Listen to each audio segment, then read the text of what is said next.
Adesso te lo chiedo, perché adesso è una cifra importante. Cosa ci faresti con questi soldi? Mi piacerebbe cambiare casa. Ad esempio. Fare qualcosa per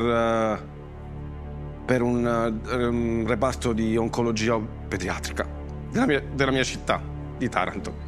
L'ha promesso e intende mantenere la parola data a Valerio, 39 anni, che domenica scorsa ha commosso l'Italia intera e il conduttore Gerry Scotti, vincendo 200.000 euro a Chi vuole essere milionario, il programma di Canale 5. Era una cosa che volevo fare veramente da bambino, da quando seguivo il programma a casa, da quando ero in Lire, 39 anni. Quindi bellissimo, non credo di aver realizzato ancora. Valerio racconta di essere grato a Gerry Scotti, a cui si dice affezionato da spettatore. Per un curioso, ha spiegato divertito, vedere come funziona una trasmissione del genere è incredibile. Eppure vuole che il suo cognome resti sconosciuto per tutelare la sua famiglia e spera che il suo momento di celebrità finisca presto. Piedi per terra, profilo basso e andare. La notorietà è una pistola in mano ai bambini, si dice da qualche parte, quindi non ho idea assolutamente di quello che sta succedendo.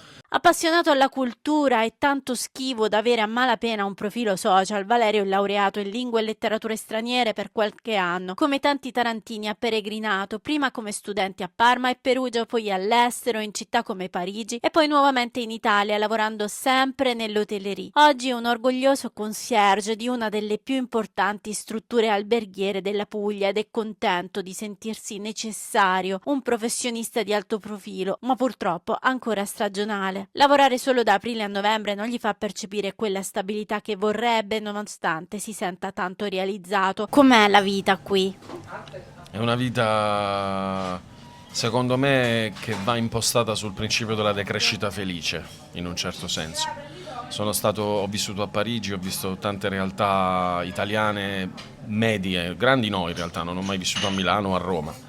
Credo che però sia necessario ritornare nella propria città, perché se c'è un minimo di professionalità, di capacità, di talento, probabilmente non è il mio caso, bisogna reinvestirlo qui, nel proprio posto, nella propria città. Quindi vivere qui secondo me è bellissimo. Non è facile, è chiaro, ma ci si adatta. Quei 200.000 euro della vincita allora serviranno a Valerio per acquistare una casa e con ciò che resta fare una piccola donazione al reparto di oncoematologia pediatrica dell'ospedale Santissima Annunziata di Taranto, come aveva promesso in trasmissione, conquistando il cuore di Gerry Scotti e di tutti gli italiani. È una cosa che mi tocca da vicino, da molto vicino. C'è la famiglia, io sono coinvolto direttamente in questo brutto problema che ha la città, perché mia madre soffre di questo tipo di problema, di una paziente oncologica da anni.